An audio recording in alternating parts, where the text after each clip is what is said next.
प्रेमाची गोष्ट या मालिकेच्या आजच्या भागामध्ये आपण पाहणार आहोत. सागर मुक्ताला म्हणत असतो की तुमच्या बहिणीच्या सासूबाईंकडे मी फक्त एकदा मदत मागितली आणि त्या मला मदत करायला तयार झाल्या, कारण त्यांना तुमची ही सगळी नाटकं माहिती आहेत. आणि ते ऐकून मुक्ता अजून चिडते. ती सागरला विचारते, म्हणजे मी नाटक करत आहे का? त्यावर सागर म्हणतो, नाही तर दुसरं काय. त्या दिवशी तुम्ही जज साहेबांसमोर किती नाटकं केली, रडत सांगितलं की मी सईशिवाय राहू शकत नाही. आणि सागरचं ते बोलणं ऐकून मुक्ता त्याच्यावर खूप चिडते. ती सागरच्या अंगावर धावून जाते, मात्र सागर पटकन बाजूला होतो आणि मुक्ताला थांबवतो. तर मुक्ता म्हणत असते की ती सावनी तुमच्यापेक्षा खरंच खूप उजवी आहे, कारण ती निदान प्रयत्न तर करत आहे. पण तुमचं काय, तुम्ही एक नंबरचे स्वार्थी आहात. पुढे ती म्हणते, आणि फक्त सावनीच नाही तर या जगातील कोणतीही स्त्री तुमच्यासोबत राहू शकत नाही. आणि त्यावर सागर म्हणतो की जरा डोळे उघडून आजूबाजूला बघा, म्हणजे तुम्हाला समजेल माझ्याशी लग्न करण्यासाठी मुलींची रांग लागली आहे. त्यावर मुक्ता म्हणते की त्या मुलींना तुमच्याशी नाही लग्न करायचं, तर तुमच्या पैशाशी आणि स्टेटसशी करायचं आहे. त्यावर सागर म्हणतो, ते काही असेल, पण तुमचं काय, कारण तुमच्याशी लग्न करण्यासाठी मुलांना कारणं सापडत नाहीये. ही गोष्ट मान्य करा. आधी तो प्रणव तुम्हाला सोडून गेला आणि त्यानंतर तो दुसरा मुलगा सुद्धा. आणि सागरचं ते बोलणं ऐकून मुक्ता खूप चिडते. तिला या गोष्टीचं खूप वाईट वाटत असतं. तर सागर तिला म्हणत असतो की तुम्हाला आत्तापर्यंत फक्त नकारच मिळाला आहे आणि यापुढे सुद्धा नकारच मिळणार आहे. तुम्ही फक्त रिजेक्ट होऊ शकता. आणि ते ऐकून मुक्ताला खूप वाईट वाटतं. मात्र त्याच वेळी तिला पुरूचा फोन येतो. तर सागर म्हणतो, घ्या, अजून एक नकार आहे. मात्र त्यामुळे मुक्ता खूप चिडते, परंतु ती सागरला काहीच बोलत नाही. ती पुरूला सांगते की बाबा मी तुला नंतर कॉल करते, आणि मग त्यानंतर ती रागातच तेथून जाण्यासाठी निघते. तर सागरही खूप वैतागलेला असतो. त्यानंतर मुक्ता तिच्या कारजवळ येते. त्याच वेळी तिला माधवीचा कॉल येतो. माधवी तिला सांगत असते की मी तुझ्यासाठी छान साडी काढून ठेवली आहे. आणि त्यानंतर ती मुक्ताला लवकर घरी यायला सांगते आणि त्याचसोबत इतरही काही वस्तू आणायला सांगते. त्यावर मुक्ता म्हणते, ठीक आहे आई, मी सगळं काही घेऊन येते. जर अजून काही हवं असेल तर सांग मला. त्यावर माधवी म्हणते की जर काही हवं असेल तर मी तुला कॉल करेल. मात्र मुक्ता तिला सांगते की आई, माझ्या फोनची बॅटरी संपत आली आहे, फोन कधीही स्विच ऑफ होऊ शकतो. त्यावर माधवी म्हणते, ठीक आहे, आणि मग ती फोन ठेवते. मात्र त्याचवेळी मुक्ताला आठवतं की ती तिची पर्स सागरच्या केबिनमध्येच विसरली आहे. आणि त्यामुळे मग ती नाईलाजाने पुन्हा केबिनकडे जाण्यासाठी निघते. तर दुसरीकडे सागरही घरी जाण्यासाठी निघालेला असतो आणि त्यावेळी त्याचं लक्ष मुक्ताच्या पर्सकडे जातं. तो वैतागून म्हणतो की या मुक्ता गोखले फक्त दुसऱ्यांना लेक्चर देऊ शकतात, स्वतःच्या वस्तू मात्र यांना सांभाळता येत नाही. आणि त्यानंतर तो ती पर्स घेऊन घरी जाण्यासाठी निघतो. त्याच वेळी त्याला बापूंचा कॉल येतो. बापू त्याला विचारतात की सागर, तू वेळेवर त्या ठिकाणी पोहोच. त्यावर सागर सांगतो, हो पप्पा, तुम्ही काळजी करू नका. आणि त्याचसोबत बापू त्याला मिठाईसुद्धा आणायला सांगतात. आणि मग सागर घरी जाण्याआधी एकदा वॉशरूममध्ये जातो. मात्र त्याच वेळी त्याच्या ऑफिसमधील एक एम्प्लॉई तिथे येतो. मात्र सागर केबिनमध्ये नाही हे बघून त्याला असं वाटतं की सागर सर घरी गेले असतील. आणि मग तो लगेच पिऊनला सांगतो की सागर सर घरी गेले आहेत, त्यामुळे तू त्यांची केबिन लॉक कर आणि सगळ्या लाईट्स देखील ऑफ कर. आणि त्यानंतर ते दोघे तेथून निघून जातात. त्यानंतर तो पिऊन केबिन लॉक करण्यासाठी चावी आणायला बाहेर जातो. आणि तो बाहेर गेल्यानंतर मुक्ता नेमकी ऑफिसमध्ये येते आणि ती सागरच्या केबिनमध्ये जाते. मात्र ही गोष्ट त्या पिऊनला माहिती नसते आणि त्यानंतर तो केबिन लॉक करून घेतो आणि तेथून निघून जातो. तर दुसरीकडे माई सईला छान तयार करत असतात. तर सावनी तिला सांगत असते की आज आपण मस्त बाहेर फिरायला जाणार आहोत, आणि त्यामुळे सईसुद्धा खूप खुश होते.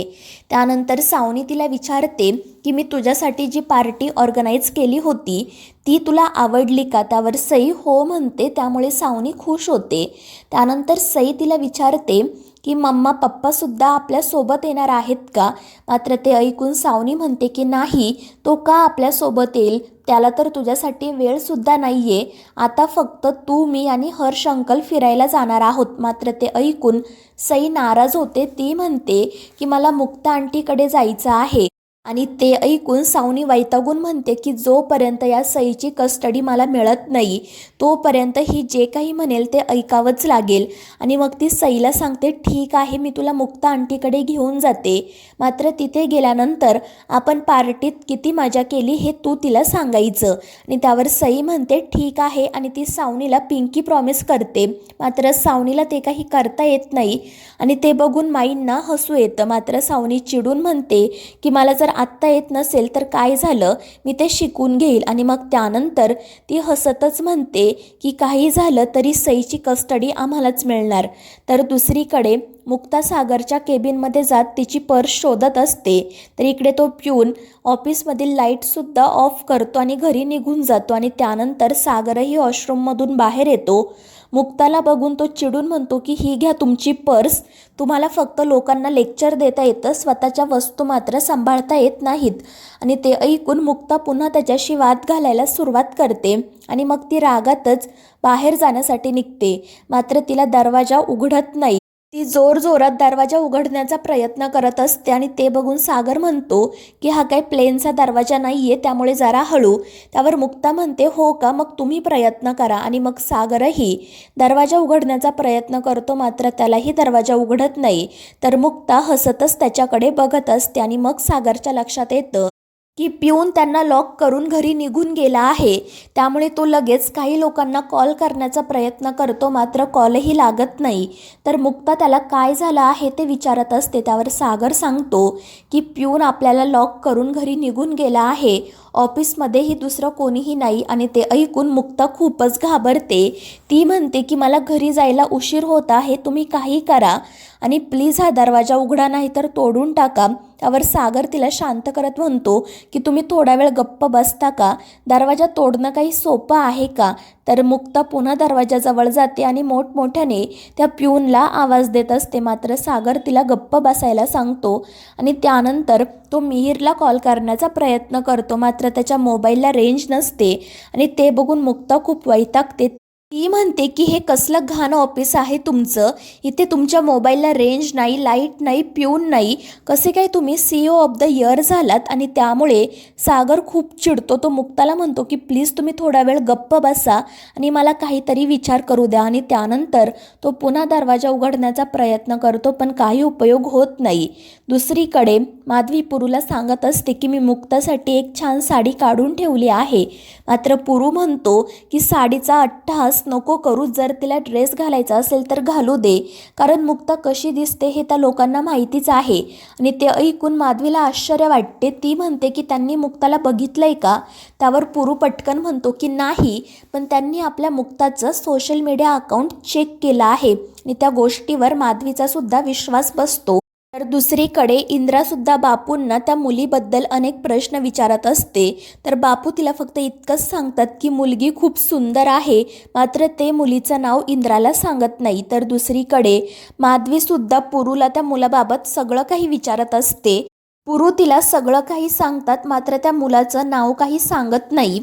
आणि त्यामुळे माधवी आणि इंद्रा खूप वैतागतात. तर बापू आणि पुरू त्यांना म्हणत असतात की तुम्ही काळजी करू नका, जेव्हा तुम्ही त्यांना भेटाल तेव्हा तुम्हालाही आनंदच होईल. तर दुसरीकडे सागर आणि मुक्ता खूपच वैतागलेले असतात. मुक्ता सागरला म्हणत असते की काही करा, पण मला इथून बाहेर काढा, कारण मी तुमच्यासोबत इथे एक मिनिटही राहू शकत नाही. तर सागर म्हणत असतो की मलासुद्धा तुमच्यासोबत इथे थांबण्याची अजिबात इच्छा नाही. आणि मग ते दोघेजण आपलं नशीब किती घाण आहे हेच एकमेकांना सांगत बसतात. तर मित्रांनो, या मालिकेच्या पुढील भागांमध्ये आपण पाहणार आहोत सागर आणि मुक्ता त्या केबिनमधून बाहेर पडण्याचे अनेक प्रयत्न करतात, पण त्यांना केबिनमधून बाहेर जाणं शक्य होत नाही आणि त्यामुळे ते दोघेही खूपच वैतागतात. तर मित्रांनो, या मालिकेच्या पुढील भागांच्या अपडेटसाठी आपल्या चॅनेलला सबस्क्राईब करा.